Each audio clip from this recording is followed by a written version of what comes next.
I want to pick up with the states of matter, and we'll talk a little more about all these concepts.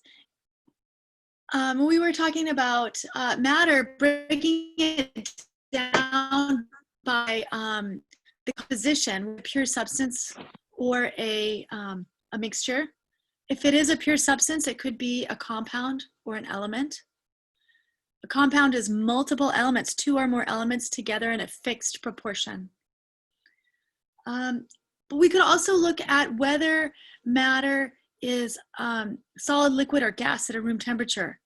So in our normal everyday life, we can kind of tell whether something is solid, liquid, or gas. And I want to really break down what those properties are. So solids have definite shape and volume. The molecules are closely arrayed. Remember that copper, where the atoms of copper were all in this lattice, very close to each other. They were touching. In ice, you can see this picture in the ice right here. The water molecules are a little farther apart, and water is unique in that sense. It is the only substance for which the solid has the molecules farther apart than the liquid. So it's pretty unique in that sense. But normally those particles are much closer together in a solid than they are in other phases. All right, down below we can see that there's a quarter in the beaker. And that quarter was, it's an alloy, a metal alloy was melted as a liquid, poured into a cast, and then allowed to solidify. Once it becomes a solid, just like the ice cube, it takes the shape of that container and it holds that fixed shape once it becomes a solid.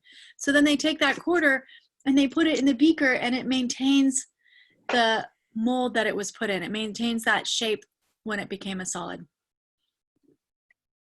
Now, liquids are also close packed.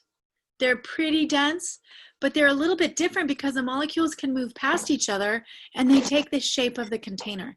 So down here, you can see that green liquid takes the shape of that beaker. Or if we put it in a tall, skinny container, then that would take a different shape. It would take the shape of the container. So they have a definite volume. The volume would be the same, but the shape of the liquid depends on the container holding it. Gases have higher energy. They are moving quickly. The particles are moving fast, and they are far apart. The particles are very diffuse. They also take the shape of the container. So if you check out this beaker, we're looking at a brown gas, and it's covered, right? It's got a little cover to hold it in there, and it takes the shape of that container too. Because the molecules are far apart, they're very compressible. So in the picture of the water, you can see the little tails showing that they're moving quickly, and there's lots of space between the particles. In fact, this diagram is not very realistic because the molecules would be very tiny and the space between them would be much larger. So that information is summarized here in this table, solid, liquid, gas, in terms of how easy are they to compress. It's not very easy to compress a solid or a liquid, but a gas, those particles can be pushed closer together, and we'll look at the gas laws later in the quarter. Solids and liquids have a fixed volume. Gases expand to fill the space that they have, so they have a variable volume. Solids have a fixed shape. Whatever the shape they have, they maintain that. For liquids and gases, those take the shape of the container. They do it slightly differently. The liquid sits at the bottom and the gas expands to fill the space. Now, I like to begin with this idea here, thinking about solid, liquid, and gas, and immediately looking at an energy diagram that starts from low to high. So for any substance, and usually we'll talk about water because that is something we all have experience with. The solid is always a lower temperature than the liquid, and the liquid is lower than the gas. So we can understand our absolute energy scale directly with temperature. At a low temperature, we have a solid. If we raise the temperature, we get to some point when it begins to melt. At that temperature, it turns into the liquid. And then as we keep raising the temperature, eventually that water would boil and go into the vapor phase. And that's true for any substance. The gas is always a higher energy state than the liquid, and the liquid is always a higher energy state than the solid. So it's useful to start thinking about this absolute energy scale going from low to high. And these two-way arrows show that it can go either direction, right? We can raise and lower the temperature, and that will convert our ice cube into water, or take it back again, our water, freeze it into ice. Okay, so just to lay the foundation of how I like to talk about those things. All right, so we talked a little bit about physical and chemical properties. Now we're looking at changes. Physical changes don't change the substance. We did talk a little bit about this yesterday. Things like cutting something, ripping tinfoil, anything that's on that energy axis, solid, liquid, gas, those are all physical changes. You can physically boil your water and turn it into vapor, or if you collect that vapor, it will turn back into the water. So you recover the original form. The water is not destroyed. Okay, so those are the typical kinds of changes that are physical. And remember, if we have a mixture, we can use a physical change to separate it into its original substances. So if we had like sand and water, we could easily use filter paper and pour the water through the paper, and you'd collect the sand right there. That would be a pretty easy physical separation. Salt and sugar might be a little bit harder because they both dissolve in water and they look so similar, but it could be done. So that's physical changes. Here's our example. Here's separating that sand from the liquid, physical separation. The difference here is that sand doesn't dissolve in the water. So physically, it's a solid at room temperature. So it's easy to separate. And then we get both substances back.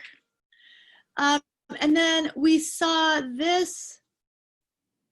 This one's a little different from the picture we saw before because we looked at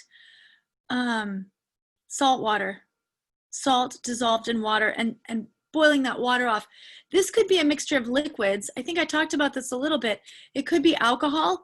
Like sometimes we might do a lab where we use red wine and we distill it and we gather all that alcohol and leave just the water and all of the other stuff in there. So a mixture of liquids can be separated if the one that you're trying to get has a different boiling point. So you will see that happen where it turns into the vapor, and when there's enough vapor here, it'll flow into this chamber, hit those cold sides, and then drip out into the receiving flask. So again, if it was just two things, if it was just water and alcohol, you can recover both substances. If it was red wine, we would have the stuff on one side and the alcohol removed separately. Chemical changes obliterate the original sample and form new substances. So they are totally different. And we usually see some evidence of chemical reactions. We'll be looking at those. In this picture, this is clearly a chemical reaction. It's a pretty violent chemical reaction. It's giving off a lot of heat and light. And so sometimes you'll see that.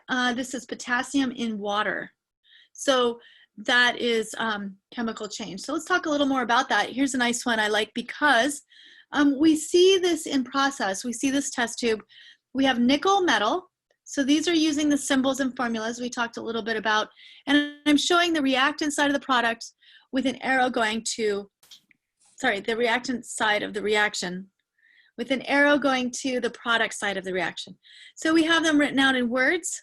Nickel is a metal. It's a silver, shiny metal. And then hydrochloric acid is a clear colorless solution. So we put the hydrochloric acid together with the metal, and over time it turns green. And so we have a color change, and that is a characteristic sign that there has been a chemical reaction. So we're actually going to be using up the hydrochloric acid and changing the form of the nickel. We're dissolving the nickel. It's that nickel chloride that gives us the green color. So nickel 2 chloride is our new substance. We've rearranged the atoms, and then hydrogen gas is what we see bubbling off. So we see the presence of bubbles is one big indicator that it's a chemical reaction. And we see the color change. Those are hallmarks of chemical reactions. So we'll be looking for those. And I really like this summary. Most people have some experience with a lighter. The lighter has liquid butane in here. This is 4 carbons, and all the white ones are hydrogen. So it's just a hydrocarbon.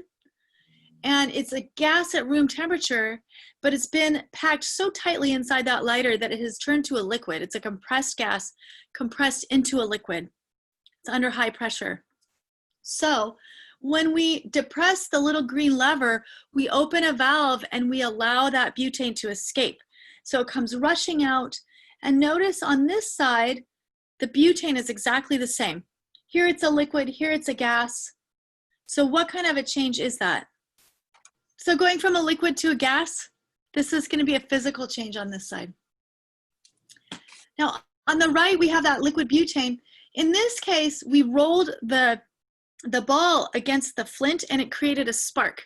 And that spark initiated the chemical reaction. I know that's a chemical reaction because it's releasing heat and light, and it's not butane coming out. What's coming out is carbon dioxide and water. So it's grabbing oxygen from the air right there, and it's rearranging the elements. It's using up the butane, completely obliterating the butane, and forming new products. So that's what a chemical change will do. All right, we're going to talk a little bit about temperature. Normally we have the Heat and Energy Lab is a big focus on energy and heat. But the main point I want to make at this point is that when we measure the temperature, that relates directly to the energy available just by virtue of being at that temperature, the thermal energy, the motion of particles.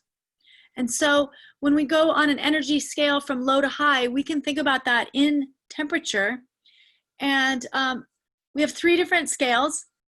There's the Fahrenheit scale where you might hear the weather report, like it's supposed to be 60 degrees today at some point.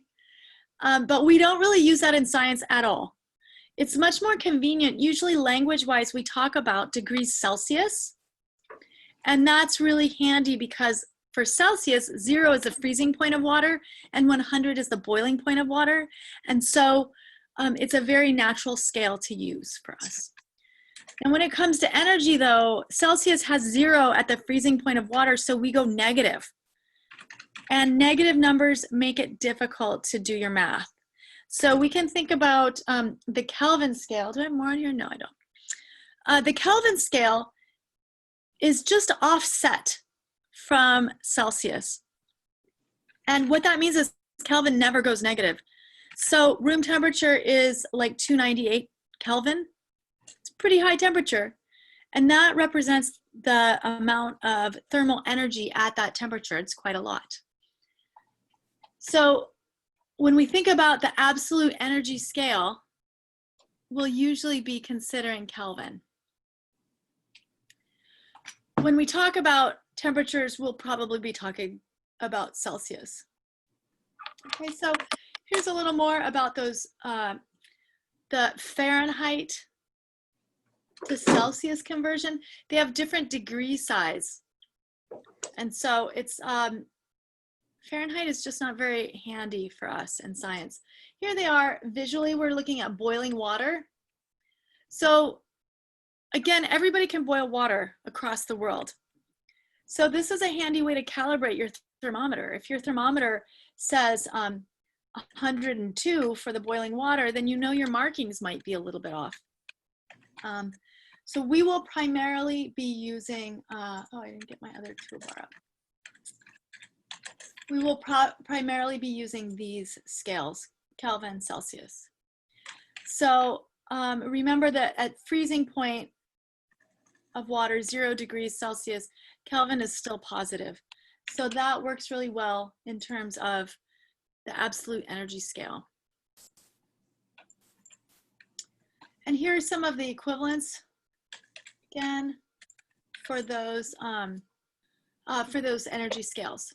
And you can see that at 0 Kelvin, we have a large negative value for degree C and even larger negative value for Fahrenheit. Okay, so we'll come back to energies a little bit. I think I mentioned about a physical property that the specific heat capacity is the amount of heat required to raise. In this case, we'll be looking at a gram of a substance, and we'll raise it by 1 degree Celsius, and the size of that degree is the same for Kelvin. So that is a handy unit of energy. That's actually how we define our calorie, and this is the scientific calorie. In our traditional lab in person, we burn like snacks and nuts, and we calculate how many nutritional calories we captured in there. All right, so I want to get back to our earlier topics, looking at the composition of matter. And we did talk about elements and atoms. We've seen mixtures and compounds. And so we can see a lot of these pictures. Sand is this lattice array of silicon and oxygen. So it's this nice crystal array. You can see that on the sand sometimes. You've been to the beach. And we talked about this mixture of air. Now you can see it expands to fill the space. The molecules are far apart. And here's water. It's a little closer packed, and this has sodium and chloride in there. This is showing a hemoglobin. So this is a macromolecule. Those red dots are oxygen, just like in these other diagrams. But it's showing that bigger structure of the hemoglobin molecule that likes to trap an iron right in there. So it carries iron in the blood. So a little more about elements. We're going to talk about the periodic table and what we know from the periodic table. Right, so the number of elements has varied from textbook to textbook. I think I mentioned this yesterday. We now have 118. Here just at over 112. Some of these are generated in the lab, and they're very short-lived. They just exist for a moment. But now we have identified all the way up to 118. And 88 are found in nature. And the amount that's found in nature depends on the source. So there's what we call the natural abundance of elements. And this becomes a little more important in chapter 4, I believe. We look at the composition of the Earth's crust is mostly oxygen. And then the human body is like 65% oxygen. And we did talk about the symbols. If it's just one letter, it's capital. If it's 2 letters, it's a capital and a lowercase. So here are some examples. Oxygen, silicon. We talk about being carbon-based life, but here's carbon way down here. It's just a tiny, tiny amount of the substance on Earth. Just something to think about. So when we look at the periodic table, we see boxes that look like this. They have the number at the top. And so it starts with 1, 2, 3, 4, and then 5 through 10 right there, right? And it just keeps going up. So atomic number is just the numbering of the elements on the periodic table. And then we have that symbol, so C is for carbon. And then we have the atomic weight. And we'll talk about where that number comes from and why, yeah, we'll talk about that in a little bit. So the periodic table gives us a lot of information. It was originally compiled on note cards as just a summary of what was known about each element. So at this time, there were a lot of crackpot chemists working on various things, proposing their ideas. And Mendeleev was not a prominent guy at the time, but he did this work that panned out to be true, to be very valuable. And he summarized the physical and chemical properties on note cards, and he laid them out in order of mass originally. And what he discovered was that the behavior seemed to change gradually, and then we would go from like, here we go. Helium. Helium is a totally inert gas. Maybe you've inhaled it from balloons. And then the very next element is lithium. Lithium is a metal, and it's extremely reactive. So that was a really huge change in chemical properties. And that's why he broke the table there and started a new column here. So what he found was that, and notice also that he was not working as much with these guys, the transition metals in the bridge. He just had these taller periods, what we call the representative elements. And there was some confusion in there. You can see titanium and some of these other ones. And then he had question marks. He predicted that there are elements that should exist that hadn't been discovered yet. And some of those were discovered in his lifetime, and some were discovered after he died. So basically, he started the periodic table that continues to represent our understanding. So we have a lot of information on that periodic table, and it's a huge cheat sheet. It's like the perfect cheat sheet for chemistry. It's all right on there once you learn how to navigate it. Oh, he also saw that some of the masses seemed to be wrong, and that turned out to be correct as well. And then we really didn't make any progress from this until we got the quantum mechanical model just 100 years ago-ish. All right, so we're going to learn our way around the periodic table. We have names for some of the groups. Most of the elements are metals. About 3/4 of the periodic table are metals. And metals have metallic properties. Those things might be familiar. They are, they're shiny and lustrous. They conduct heat. They conduct electricity to some, you know, some are better, some are worse. And they are ductile, which means we can pull them into wires. So we can make like copper wiring. And I don't have a metal. Oh, I do have metal. Here we go. All right, here's a nice shiny metal.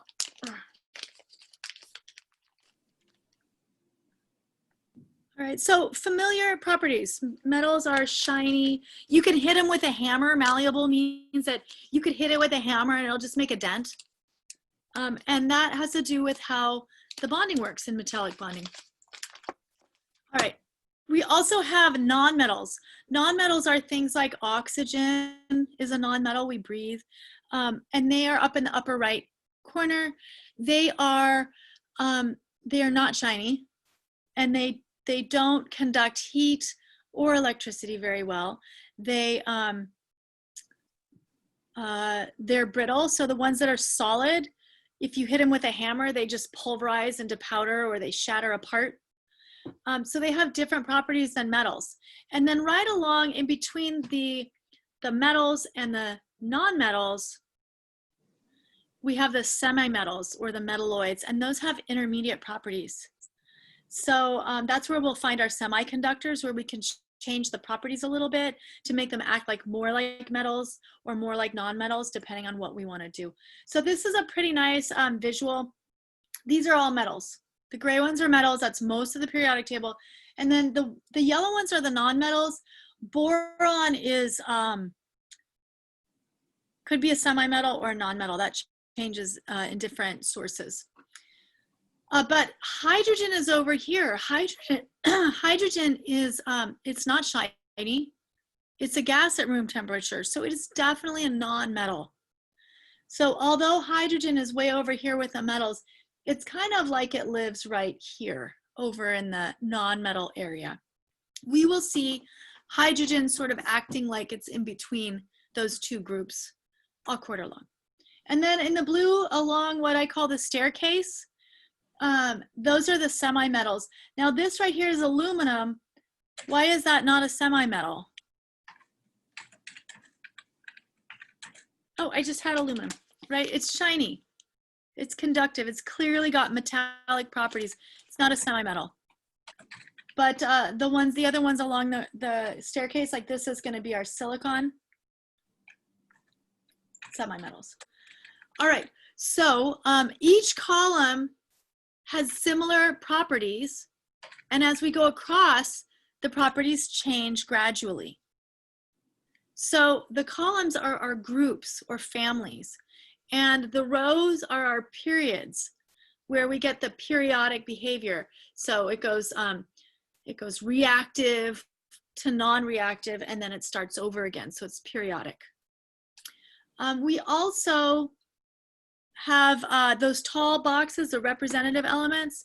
We have the transition elements, and then we have the inner transition elements, or the rare earth elements. So I really like this version. You can see a lot on here. You see the main group or representative elements are the tall ones. You see the transition metals are what I call the bridge here. And then lanthanides and actinides, those are our inner earth metals. We also, so in the older naming, we have 1A, 2A, and then we go over here, 3A, 4A. We end up using that a lot. In the 80s, I think they tried to give us unique names, but honestly, nobody ever says, oh, it's a group 14 element. Nobody ever says that. They always call it a group 4, and we know it's the 4A version. 4B would be in the transition metals. So just numbering 1, 2, and then jumping over here to 3, that's a handy way to reference the elements in there. And then we have our period numbers, right? We can just start with 1 at the top, 2, 3, 4, 5, 6, 7. That turns out to be our principal quantum number. Very important, but also very easy to index on that periodic table. All right. Yes. And you can see a couple of years ago which elements had not been discovered and which ones had not been named. A couple other things we might notice. You see those parentheses around the masses? Like down here, there's just the mass. Those are the elements that are radioactive, which means that their mass decays. They decay away and they change. Oh, Annie has a question. I'm just wondering, because the one that we printed out also has the like TS, LV, OG that are one level below where it's kind of cut off in what you're showing us. Yes. So are those also metals? I think it's tungsten, and I don't know what they are, but. Yeah, those are all metals, I believe. And so how come they're on this one but not on that one? They were recently discovered. I see. So I actually just updated this periodic table last quarter. How recently? Yeah, well, they're all named now. I think they were discovered maybe 5 years ago-ish. Oh, wow. But this author, Theodore Gray, did a bunch of work, and he has some amazing videos of elements and reactions. This is super fun. I actually was thinking of trying to get this to be our textbook because it's got all kinds of cool stuff, you know, it's got cool pictures in it. Anyway, yeah, so I went to one of his lectures and he was talking about that process of discovery, and once they were all named, I went ahead and filled out our periodic table so that we have one that's more accurate. Oh. But we never deal with those, right? They're synthesized in a lab for a moment, and then boom, they decay away. Yeah, but they left those gaps, like knowing that they would be discovered, or hypothesizing that they would be discovered. I don't think so. I should get. Oh, I might even have it. Here is a periodic table from my high school days. And so what I see on this one is that it just stops at the actinides and lanthanides, and most of these were not even, like there was nothing after 106. 104 and 10 through 106 were not named. And so this whole row has been synthesized and discovered in the, let's see, what was the publication of this?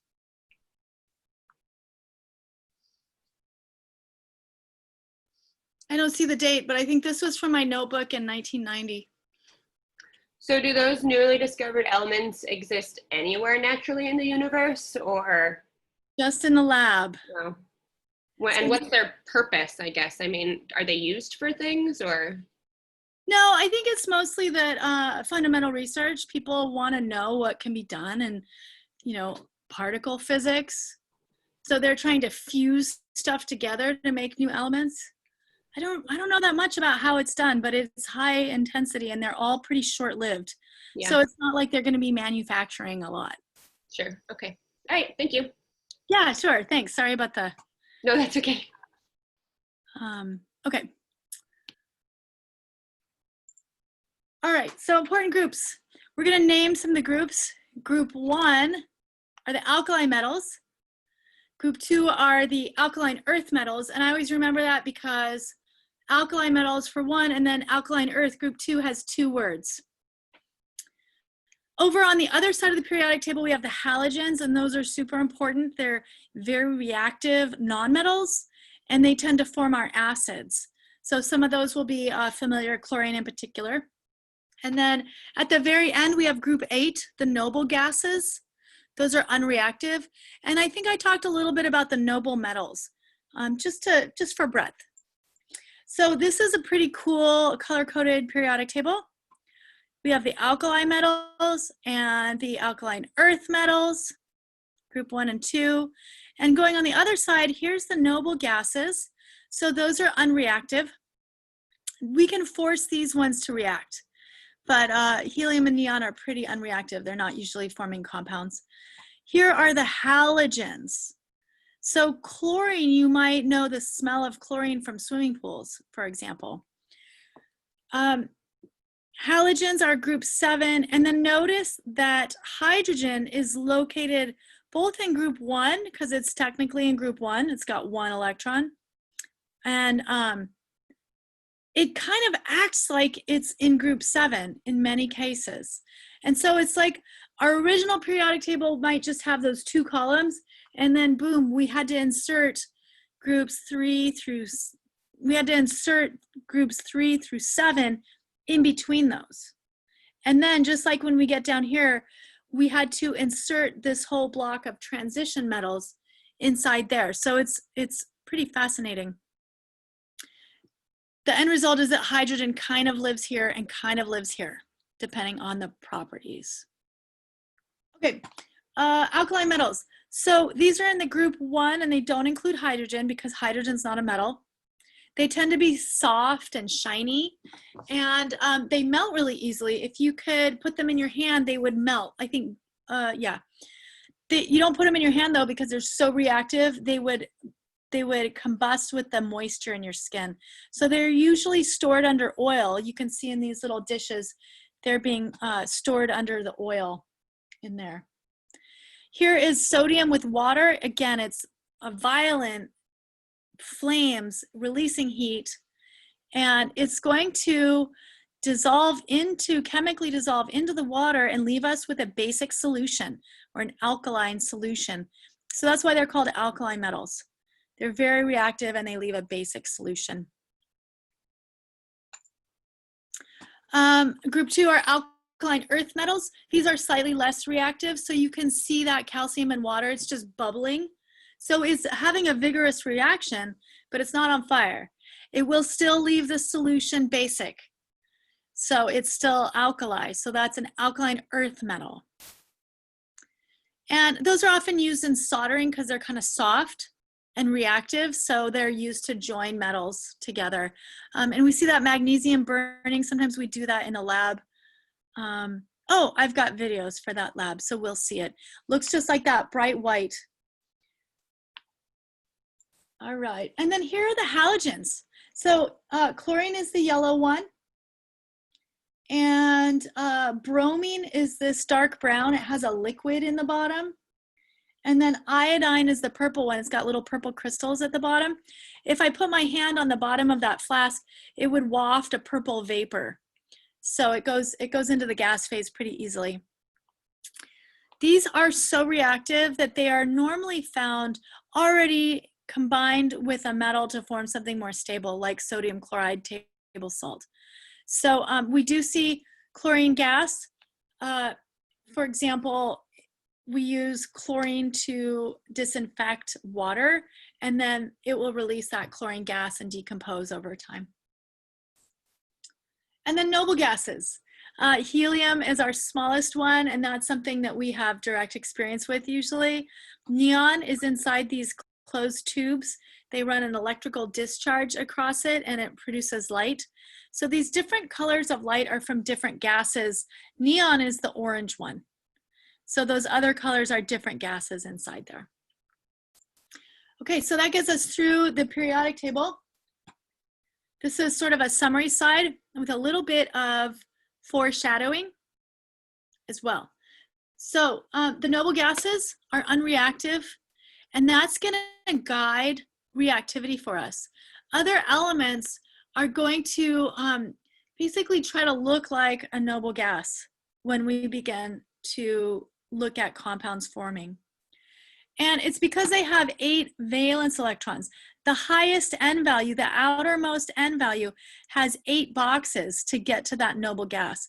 So that's the octet rule. That's the basis of the octet rule that we'll see maybe in like a week. That arrangement is especially stable. And so we can kind of put it together thinking about those periods. We sometimes call those shells, those periods, the outermost shell, reaching 8 electrons. It's going to be a guiding principle. Couple other things we need to know about elements in general. Some of the elements come as molecules, and these are diatomic molecules, H2, N2, O2.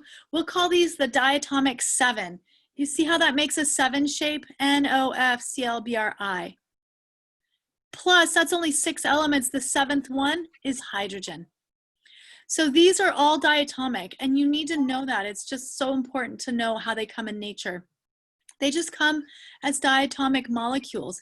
Even though it's the same element, it's still an element. It's not a compound. Compound has 2 different elements connected together. But if it's the same element, it's a molecule, but it's not a compound. So that's a slight difference in language, in the use of language.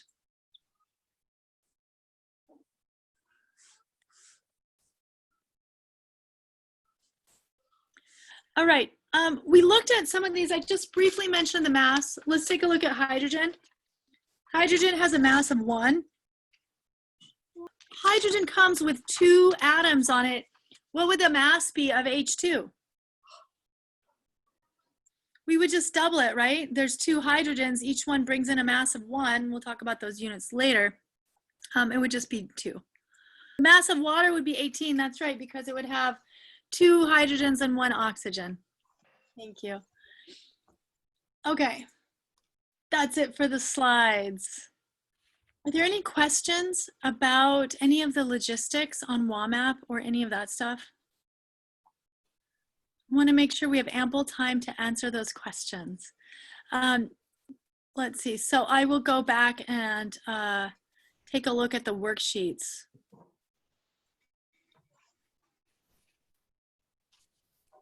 There we go. Oh, I scrolled all the way through. So we have a couple questions here. These ideas that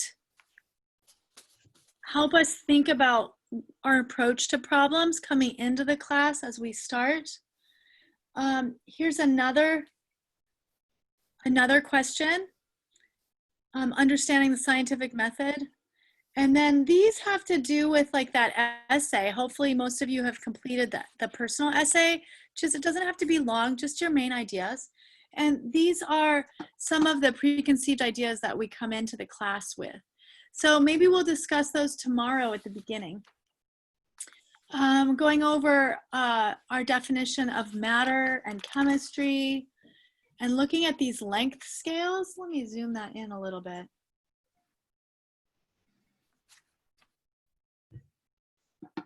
Yeah, so the macroscopic world, like the size of a human being,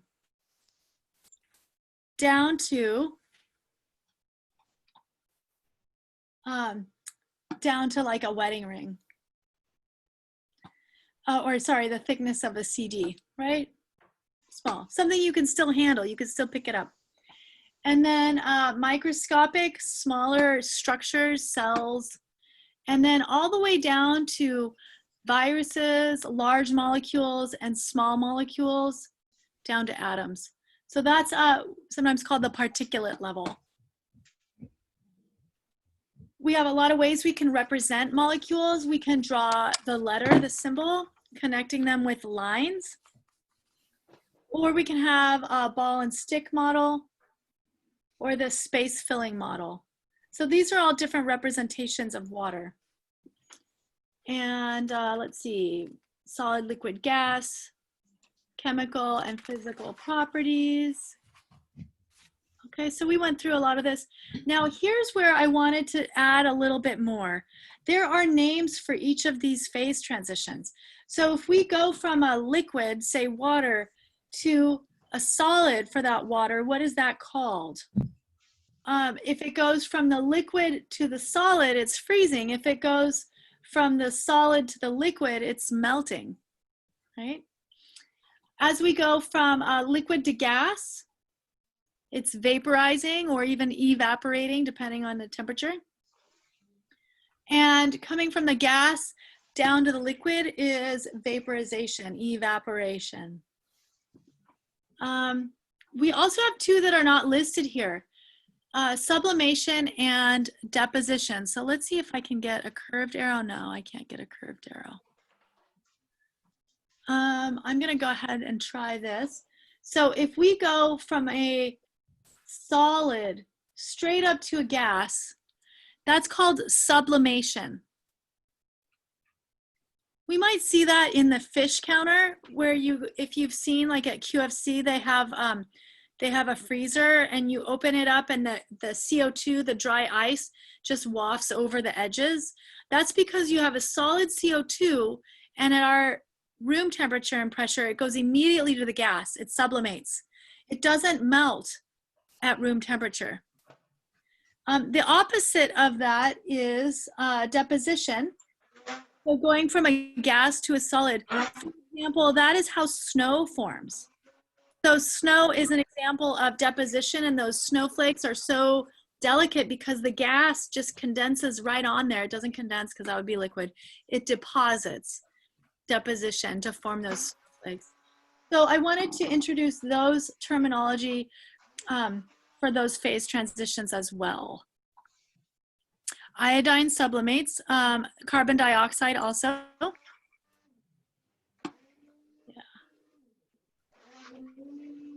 Okay, that went away. All right, so we will work on the worksheets tomorrow. If this is looking good.